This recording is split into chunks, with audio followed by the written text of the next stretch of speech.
아, 자, 오늘은 재무제표부터 하는데, 재무제표를 하는 이유가 뭐야?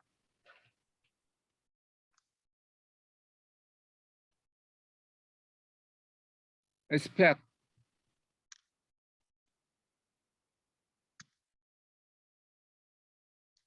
네? SPAC. 에스파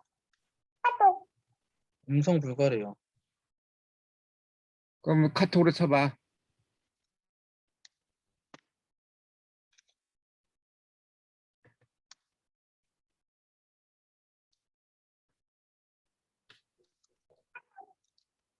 지금 자산의 현황을 알기 위해서 하는 게 재무제표다.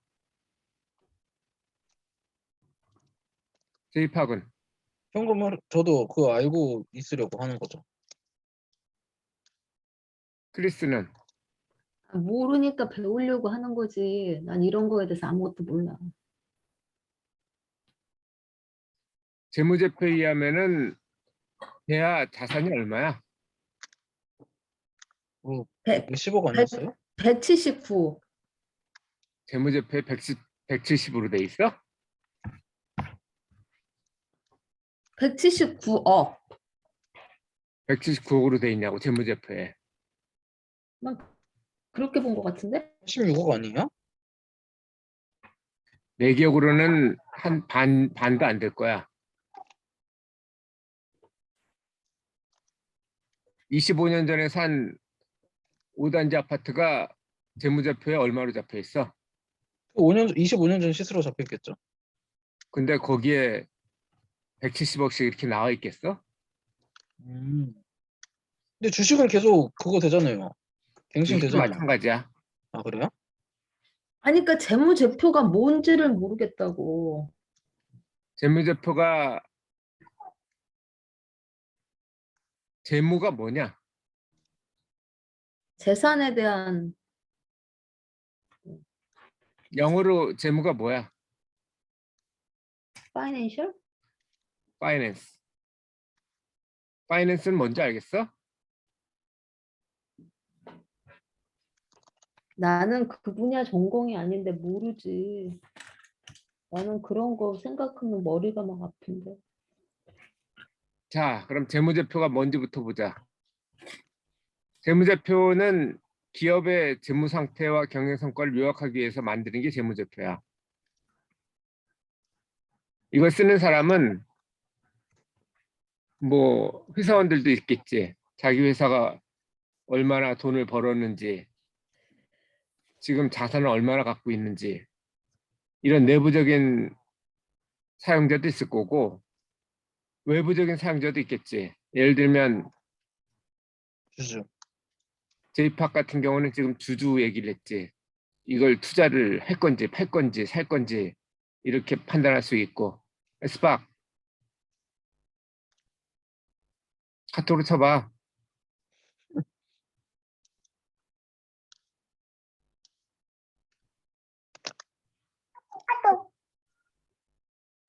은행에서 대출 해줄지 말지, 뭐 가진 게 없는데 그리고 맨날 손해를 보고 있는데 대출을 뭐 해주거나 연장해줄 그런 은행도 없겠지. 그러니까 채권자나 주주, 그리고 또 누가 있어? 크리스. 그 세금 납부해야 되니까는 그 국세청이나 무슨 이런 지방세 받는 이런 데서 필요할 수 있겠지. 이 재무제표를 만든 자료에 이유는 의하면 나를 위해서 만드는 게 아니라고. 재무제표는 다른 사람들을 위해서 만드는 거야. 그래서 재무제표를 만들 때는 항상 그 어카운팅 폴리시라는 게 있어. 그 원칙대로 만들어야 된다고. 내가 선입선출법을 썼는데 나중에 산 걸 원가로 잡으면은 물가가 오르거나 내렸을 때, 그럴 때 뭐 예를 들어서 작년에는 선입선출을 하고 올해는 후입선출을 하고 이런 식으로 하면은 기준이 막 바뀌기 때문에 네. 이게 돈을 벌었는지 작년보다 더 는 건지 준 건지 알 수가 없다고. 그쵸? 그래서 어카운팅 폴리시라는 게 있어. 그러니까 재무제표를 만드는 원칙이라는 게 있다고. 그거는 국가별로 국가마다 다르지 않아요? 국가별로 다르고 요즘은 IFRS라고 그래가지고 국제회계 기준이라는 게 있어서 그걸 하기도 하는데 네, 유일하게 그걸 안 따르는 데가 미국이지. 그렇죠. 어쨌든 재무제표를 만든 이유는 나를 위해서 만드는 게 아니야. 재무제표를 만드는 이유는 다른 사람을 위해서. 예를 들면 주주가 살 건지 팔 건지 주식을, 은행에 대출을 해줄 건지 회수를 할 건지, 아니면 국세청에서도 얘네가 돈을 벌었는데 세금을 또 안 내고 있는지 뭐 이런 걸 알기 위해서 하는 것도 있고, 내부적으로는 이 재무제표도 이용하지만 어차피 만들었기 때문에 하지만 관리회계라는 걸 해. 관리회계, 아까 크리스가 얘기했던 뭐 179억 뭐 이게 바로 관리회계라고. 그거는 원가로 한 게 아니고 시가로 했으니까. 그러니까 내가 뭘 판단하기 위해서 할 때는 관리회계를 하고, 그리고 다른 사람들이 이걸 판단하기 위해서는 재무제표를 쓰는데, 만약 법인을 만들기로 했다면 재무제표 만드는 게 필수야. 재무제표는 법인을 만든 이유가 뭐야? 크리스. 그거는 나는 당연히 알겠지만 경우에는 재산이 있다고 해도 개인별 재산으로 하면은 어, 저기 재산이 많을수록 세금이 눈덩이처럼 불어나는데 이게 법인일 경우에는 개인 기준으로 세금을 매기는 게 아니라 회사 기준으로 세금을 매기니까는 뭐 세금 감면 혜택 같은 거를 받을 수 있고 뭐 양도세나 이런 것도 개인보다는 조금 관대하게 매겨서 그런 거 아닐까? 제이팍. 질문이 뭐였죠? 법인을 왜 만들어? 법인이요? 그 세금 감면 목적도 있고 글쎄요. 세금 에스파. 감면의 목적이 아닐까요?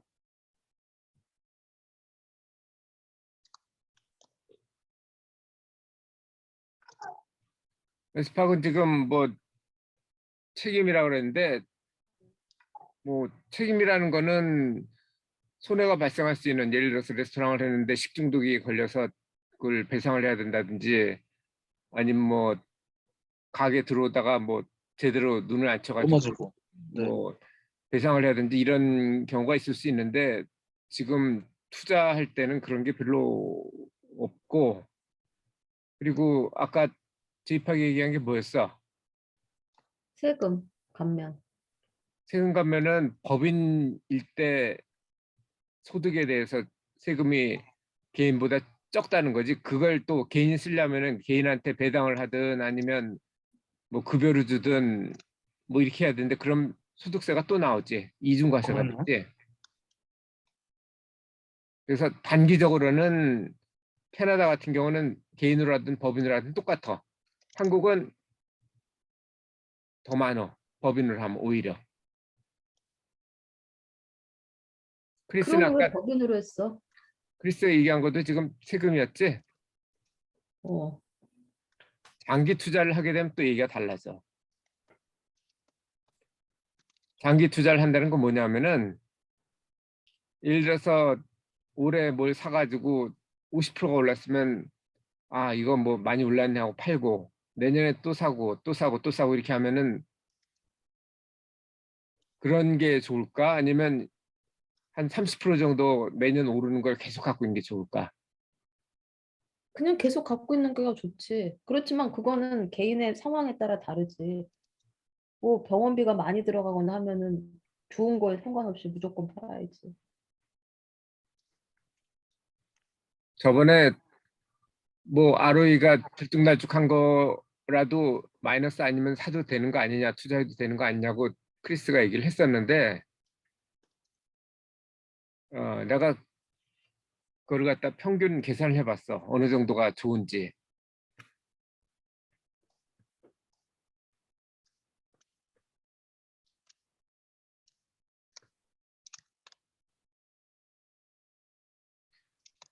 7%로 만약 오른다고 치면 R가 7%로 평균적으로 7%라고 하고 뭐 예를 들면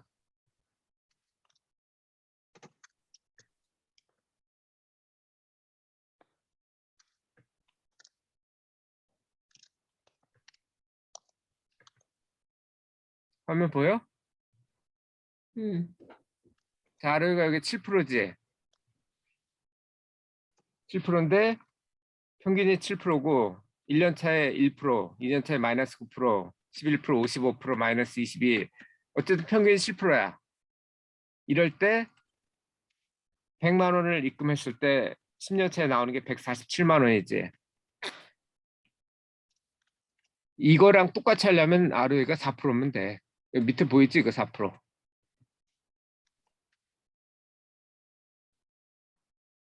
네.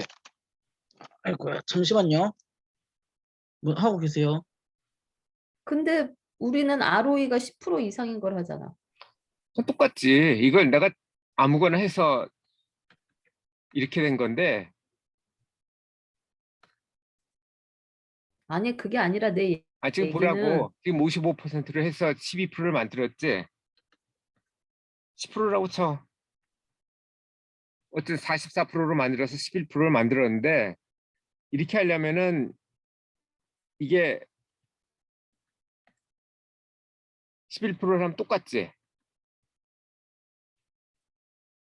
자, 둘 다 평균은 11%야. 위도 11%고 아래도 11%고 똑같지? 근데 돈은 얼마큼 차이가 나? 이거는 210만 원이 되고 이거는 284만 원이 됐지.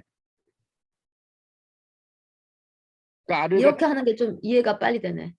아르가 들쭉날쭉하면 평균은 똑같아도 실제 나중에 수익률은 다르다고. 지금 74만큼 차이가 나잖아. 74면은 거의 30% 차이 나는 거지. 70% 얼마야? 30%인가? 어쨌든 장기 보유를 하려면은 법인으로 하는 게 나아. 왜냐하면은 개인으로 하면은 그때그때 개인에 해당되는 소득세를 내야 되지만 법인으로 하면은 개인보다는 세율이 낮다고. 어제도 지난주에도 얘기했지만 몇 프로였어? 그 법인 같은 경우는 200억 이하가 22%지 세율이. 근데 개인은 1억인가 얼마 이상이 50%인가 그럴 거라고. 그러니까 나중에 최종적으로 어쨌든 개인이 쓰려면은 55% 1억 이상이 된다면 55%를 내야 되겠지만 그걸 10년 후에 만약 그동안은 안 찾고 10년 후에 만약 찾겠다 그러면은 법인으로 갖고 있으면 유보 효과가 크지. 11% 22%니까 반밖에 안 되잖아 세율이. 그 얘기를 했었고 그럼 내 얘기가 맞는 거잖아.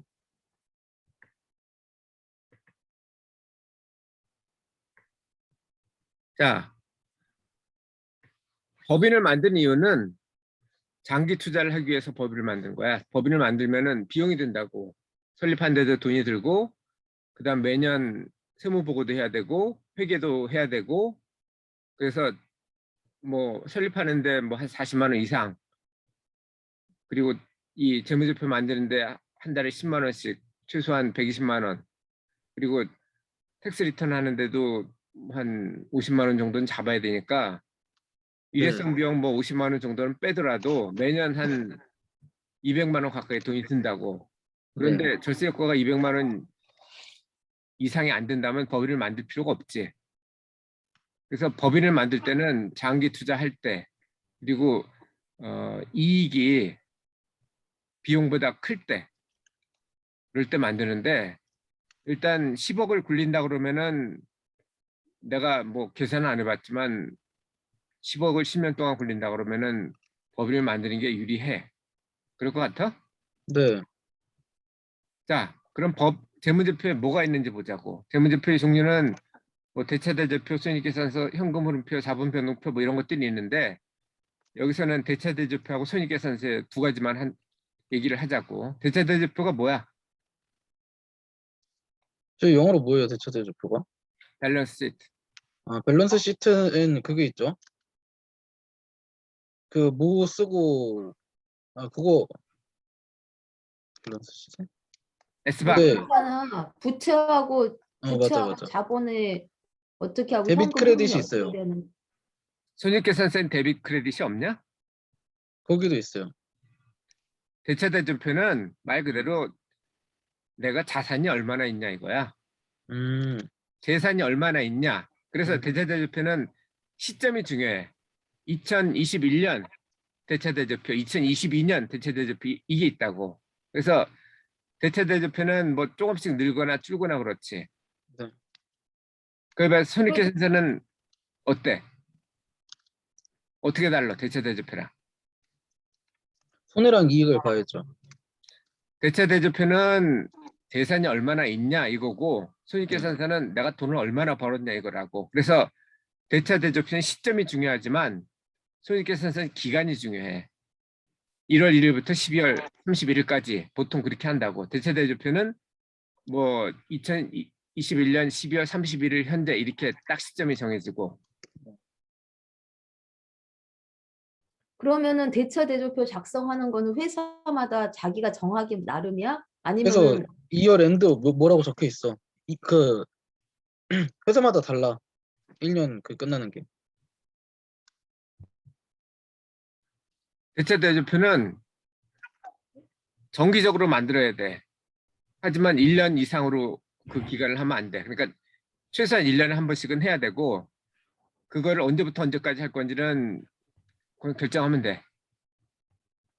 손익계산서도 마찬가지야.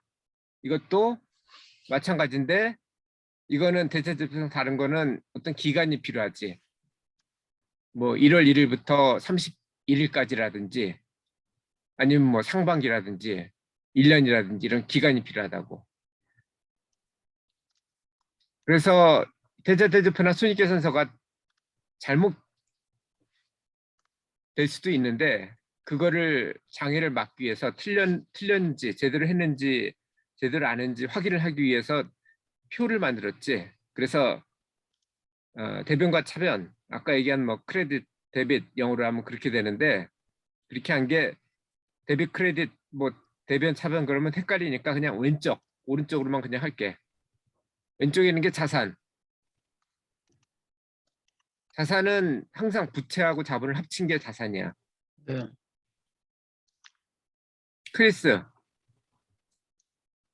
이게 내가 1억인데 2억짜리 집을 전세 1억을 끼고 샀어. 그럼 자산은 얼마야? 자산은 2억이고 부채 1억 플러스 자본 1억이지. 그거를 항상 왼쪽에다가 자산에다가 뭐 부동산 2억 그리고 오른쪽에 뭐 부채 1억, 자본 1억 이렇게 쓴다고. 왼쪽하고 오른쪽 바꾸면 안 돼. 그러니까 왼쪽에는 자산인데 오른쪽은 부채 자본은 같이 써? 부채를 첫 번째 칸에 쓰고 두 번째 칸에 자본을 써? 아니면 아예 왼쪽에도 칸이 부채와 자본으로 나눠져 있어? 그건 뒤에 이제 시습할 때 나올 건데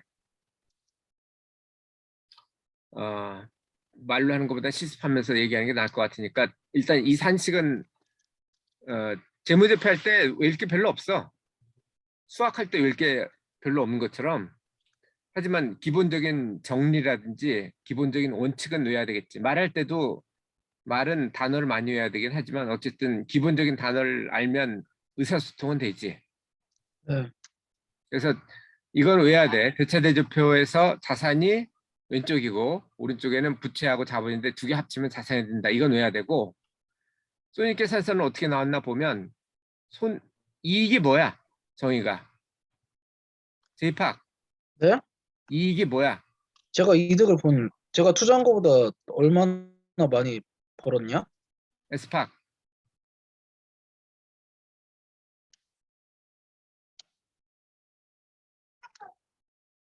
이익이 이익이라는 게 말이 돼? 크리스 이익이 뭐야?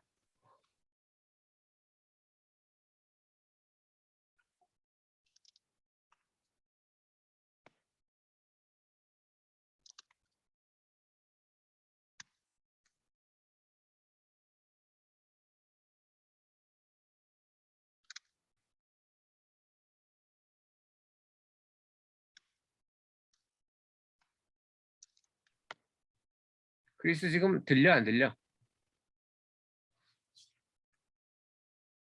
안 들리는 것 같은데요? 뭐 크리스 이익이 뭐야? 근데 이거 끊겨가지고 자산은 부채 플러스 자본 그거 외에는 못 들었는데 그러니까 이익이 뭐냐고 지금 묻는 거야. 이익은 자기가 자본을 투자했는데 거기에서 얻은 이익 영어로 프로핏이잖아. 그럼 그러니까 프로핏이 영어로 그럼 프로, 프로핏이 뭐냐고? What is profit? 프로핏이 뭐냐고 물어보면 어떡해. 그게 이익인데 자기가 둘이 똑같이 대답하네. 자기가 벌어들이는 거지. 버는 거지. 여기 나오잖아. 손익계산서. 자기가 자본을 투자해서 얻은 게 이익이고 그다음에 그 만약에 그 자기 자본에서 준 게 있으면 그건 손해지. 여기 있는데 이 파워포인트 자료도 안 보고 뭐 하냐? 이익이 뭐야? 수익에서 비용 뺀 게 이익 아니야? 예를 들어서 아니 그건 내가 빵 가게를 뭐 슈퍼마켓을 한다고 치고 콜라를 1,000원에 사다가 1,500원에 팔면 수익은 1,500원이고 비용이 1,000원이니까 500원이 순이익이 되는 거지. 그게 손익계산서야. 내가 빵집을 하면 밀가루하고 뭐 달걀이랑 뭐 이런 바타 뭐 이런 것들이 뭐 1,000원인데 그걸로 2,000원어치 빵을 만들어서 팔았으면은 순이익이 1,000원이 되는 거지. 아니지. 자기 인건비가 있는데 인건비는 어떻게 빼야지, 수익이 일단. 1,000원이 돼. 물론 인건비 빼야지. 여러 가지가 거기 더 들어가. 임대료도 들어가야 될 때고 이자도 들어가야 되고 많다고. 근데 지금 예를 든 거 아니야. 그런데 이 수익에서 비용을 뺀 게 순이익인데 그거를 왼쪽으로 넘겨가지고 순이익에다 비용 더한 거를 수익으로 해도 되지. 네. 그래서 만든 게 손익계산서야. 그러니까 손익계산서에서는 순이익하고 비용 더한 게 왼쪽이고 오른쪽이 수익이야. 그래서 이 두 개를 합치면 왼쪽엔 자산, 순이익, 비용이 들어가고 오른쪽에는 부채, 자본, 그리고 수익이 들어가. 이게 전체 산식이야. 요건 외워야 돼. 알 수 있어? 자순비, 부자수. 굳이 근데 안 해도 돼. 어차피 이거 뭐 클로즈북으로 하는 거 아니고 오픈북으로 할 거고 뭐 작년 대차대조표 손익계산서 한 거 가지고 그대로 할 거기 때문에 그대로 복사해서 붙이기만 해도 돼. 사실 외울 필요는 없고 이해만 해도 돼. 그래서 자산이 늘면 자산이 왼쪽이지. 네. 그래서 왼쪽에다 쓰고 자산이 줄면 어디에 쓰겠어? 자본을 쓰겠죠. 부채 갚는 데 써야죠. 자산이 줄면 오른쪽에 써. 부채가 늘면 오른쪽에 쓰지. 네. 부채가 줄면 어디 쓸까? 왼쪽에다. 왼쪽에다 쓴다고. 자본도 마찬가지야. 그걸 알고 있으면 돼. 그래서 자산이나 순이익이나 비용이 느는 건 왼쪽에 쓰고 부채나 자본이나 수익이 늘면 오른쪽에 쓰고 줄면 반대쪽에 쓰는 거야. 이게 기본 개념이야. 이걸 알면 재무제표를 만들 수 있어. 물론 연습을 좀 해야지. 질문 있어? 아니요. 에스박.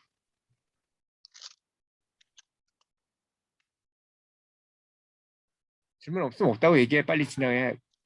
크리스는? 없어. 그럼 다음으로 간다. 자, 재무제표 예시를 했어. 이거랑 관리회계가 어떻게 다른 건지 비교를 할 거야. 재무제표를 했는데 2021년도에 비용 아까 뭐 인건비는 뭐니 얘기했는데 그거 다 넣으면 너무 복잡하니까 얘기하지 말라고. 비용이 없는 경우야. 2022년도 마찬가지고 여기 나온 거 말고 비용이 없다고 보는 거야. 가정하는 거야. 전세가율 50% 갭 투자로 해서 주택가격 1억이 올랐어. 그럼 1월 1일인 경우는 자산이 2억짜리 주택이 있고 왼쪽에 오른쪽에는 부채 1억 전세가 있고 자본 1억이 있겠지. 근데 12월 31일 날 똑같아. 왜 똑같을까? 주택이 1억이 올랐는데. 아파트 값이 올랐잖아요. 아, 순이익이 올랐잖아. 자산이. 자산 2억 2억이잖아. 왼쪽 둘 다 2억 2억 아니야? 아, 이게 그 순이익에 700만 원 있으니까 거기서 지금 2022년 거 보지 말라고. 2021년 거를 보라고. 아 1억 상승?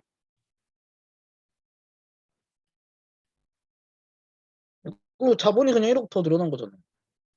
아, 아닌데? 아, 잠깐 제대로 보였다. 전세 50 이렇게 투자. 주택가격 1억 상승. 부채하고 자본은 똑같지. 이거는 이익이 1억만 상승했을 뿐이지. 자산이 얼마로 돼 있어? 부채 1억, 자본 1억은 똑같지. 자산이 얼마야? 2억 돼 있잖아. 자산은 왜 자산은 왜 1억이 상승했으면 3억이 돼야지 2억이 됐어? 그러니까 30년 전에 대전에 방직 공장을 누가 세웠다고 쳐. 방직 공장을 세우려면 땅이 있어야 되겠지. 기계도 있어야 되겠지. 방직 기계. 자, 지금 땅하고 방직 기계 그때 10억 원어치 샀다고 치면 방직이 뭐냐면은 옷감 짜는 거야. 옷을 만들려면 옷값이 있어야 되겠지. 예전에는 지금도 물론 있긴 한데 거의 없지만 그러니까 여보, 그 방직 그게 중요한 게 아니잖아, 업종이. 그거는 방직에 대해서 몰라도 그거는 이해가 되는 거잖아. 그럼 쉽게 얘기하자. 30년 전에 집을 샀어. 5단지 아파트를 샀어. 그때 얼마였는지 알아? 30년 전에 한 5천만 원? 그때 5천만 원쯤 했어. 지금 얼마게? 지금 8억. 지금 몰라, 요새 좀 내려서 7억인지 어떻게 8억인지 돼. 얼마인지 모르겠는데 아무튼 5억 이상이야. 5천만 원에 산 게 재무제표에 얼마로 잡혔을까? 30년 전에. 5천만 원, 5천만 원이지. 그걸 안 팔고 그대로 갖고 있으면 지금 얼마로 잡혀 있어? 5천만 원이지, 재무제표에는. 똑같다고. 이것도 봐. 주택 가격이 1억 올랐어도 자산 가격은 1월 1일이나 12월 30일이나 똑같다고. 재무제표는 그렇다고. 그러면 그러니까 재무제표를 매년 작성할 필요가 뭐 있어? 맨 처음에 회사 설립한 그거라 해서 다 똑같은 건데. 부채가 늘 수 있겠구나, 하기야. 지금 뭐라고 그랬어? 재무제표 할 때 저번에 뭐라고 그랬어 내가? PER 10 이하, PBR 1 이하, ROE 15 이상 그걸 하는데 그게 사실 중요한 게 아니라고 그랬지. 왜냐하면은 자산이 5천으로 잡혀 있어도 실제로 그게 5억일 수도 있다고. 재평가를 안 했으면. 그리고 뭐 그동안 부동산은 잘 안 팔지만 주식 같은 경우는 팔았을 수도 있지. 그리고 이거는 투자할 때만 하는 거지만 예를 들어서 뭐 수포를 했다 그러면은 갖고 있으면 안 되지. 사서 계속 팔아야 될 거 아니야, 소매점은. 그러니까 재무제표는 무조건 해야 돼. 그 업종이 소매면 당연히 해야 되고 도매거나 아니면 부동산 업 같은 경우도 전세 같은 경우 전세 보증금이 들어오면 그거는 이익이야, 부채야. 그럼 부채지. 부채가 늘잖아. 그리고 월세를 하면은 이익이 늘고.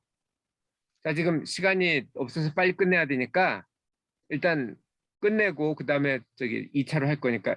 자, 어쨌든 지금부터 질문 안 받아. 두 번째 할 때 질문 받을 거야. 재무제표 전세를 하면은 이래. 2년 차에는 월세를 했어. 월세를 하려면은 부채를 똑같이 하려면은 융자를 받아야 되겠지. 융자해서 대출 이자가 500만 원이라고 치면 월세가 1,200만 원이고 그러면 손익이 700만 원이 발생하지. 월세에서 500만 원 빼니까. 다른 비용 있어. 재산세니 뭐니 다 있는데 그거 다 제외했어. 그냥 간단하게 하려면. 그러면 연말에 자산은 2억 700만 원이 되고 부채는 그대로지만 현금이 늘지. 이건 자본이야. 자, 관리에게는 어떻게 다르냐면은 우리가 보통 생각하는 거야. 1억이 올랐으면 자산이 2억이 아니고 3억이 되는 거지. 자본도 1억이 아니고 2억이 되는 거지. 관리가 왜 필요한지 알겠지? 재무제표는 룰대로 한다고. 그래서 룰에 따르다 보면은 실제로 올랐는데 그게 안 오른 거로 돼 있을 수도 있고 PBR이나 PR이 실제하고 다를 수가 있다고. 하지만 관리에게는 실제 시가대로 그대로 해. 2022년도 마찬가지야. 아까랑 다른 거는 자산이 1억이 더 늘었어. 자본이 1억이 더 늘었고 그것만 차이가 나는 거야. 그래서 관리회계와 재무제표를 두 개를 동시에 해야 돼. 투자를 하려면. 자, 주가 비율 비사 하는데 여기는 뭐 PBR, PER, 뭐 ROE 뭐 이런 것들이 다 있는데 일단 ROE만 했어. 나중에 PBR하고 PER은 별도로 할 건데 재무제표를 하면은 ROE가 0이 돼. 왜냐면 주택가격이 1억이 올랐지만 회계상으로는 하나도 안 올랐잖아. 그러니까 순이익이 없지. 그러니까 0%가 되는데 관리회계를 하면은 1억이 오른 게 그대로 반영이 되니까 자본 1억에 순이익 1억이니까 100%지 ROE가. 자, 두 번째 2022년은 월세로 났을 때인데 ROE로 하면은 이거로 하면은 700만 원을 벌었으니까 1억에 700만 원이니까 7%나 늘었지. 평가액 무시했는데도 불구하고. 근데 관리회계를 하면 오히려 3.5%로 줄었어. 왜 그래? 자본이 늘었잖아. 평가액을 고려하니까 1억이 아니고 2억이 돼버리잖아. 2억에 700만 원이면 7%가 아니고 3.5%가 됐지. ROE도 우습지. 관리회계를 하니까. 어쨌든 PBR, ROE, PER 이걸 따지는 거는 일단 걸르기 위해서 그런 거지. 실제로 그게 이 전체적인 상승이라든지 이익을 반영하는 건 아니야. 일단 근데 뭐 10,000개나 되는 것 중에서 그걸 다 뒤질 수는 없기 때문에 일단 걸러진 걸 가지고서 따지기 위해서 그 다우에게 할 때 그렇게 하는 거지. 실제로는 관리회계를 도입을 해야 돼. 자, 관리회계에 포함된 것들이 법인과 개인을 합산해서 해야 된다는 거 알아야 되고 손익계산서하고 대차대조표를 하고 현금 흐름표는 생략해도 되는데 다만 돈이 실제로 나가야 되는 현금이라든지 세금이라든지 이런 거는 고려를 해야 돼. 그리고 이거 회계 실습을 하는데 일단 10억이 있었을 때 국가 어떻게 배분을 할 건지 그리고 어떤 걸 개인으로 하고 어떤 걸 법인으로 할 건지 이런 걸 나눠야 되는데 예를 들어서 주식 투자를 한다 그러면은 법인으로 하는 게 나아 개인으로 하는 게 나아? 법인이요. 법인으로 하는 게 나아? 네. S박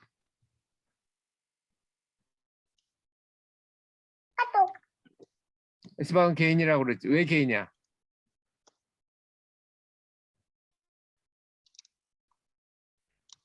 크리스 왜 개인이 난 것 같아?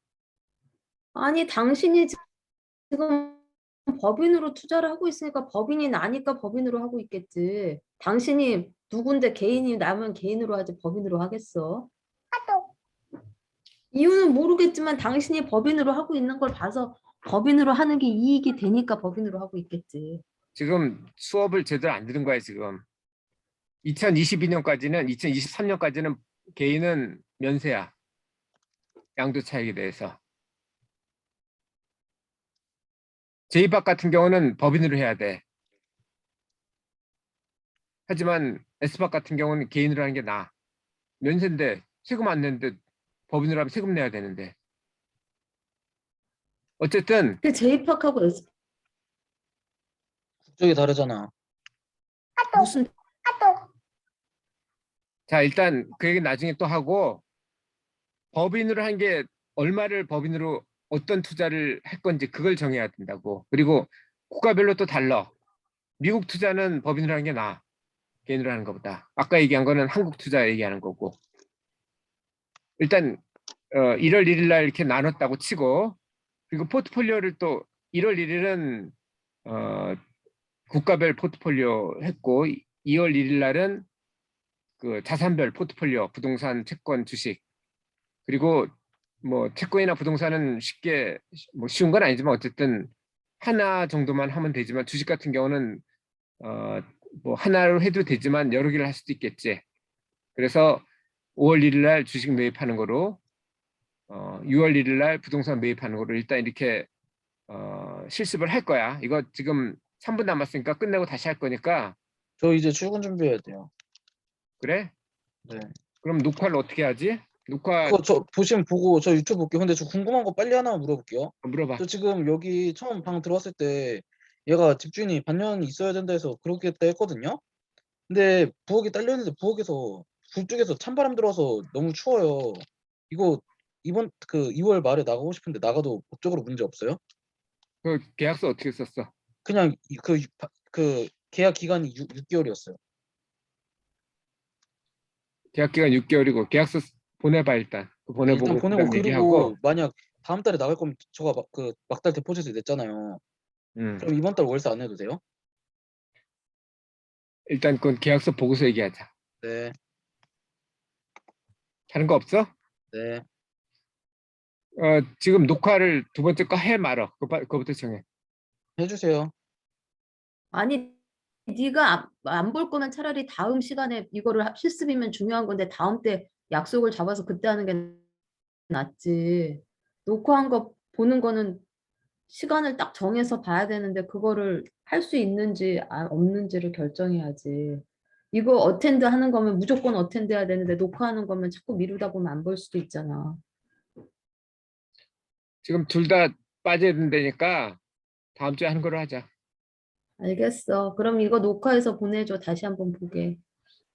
자 그럼 마무리한다.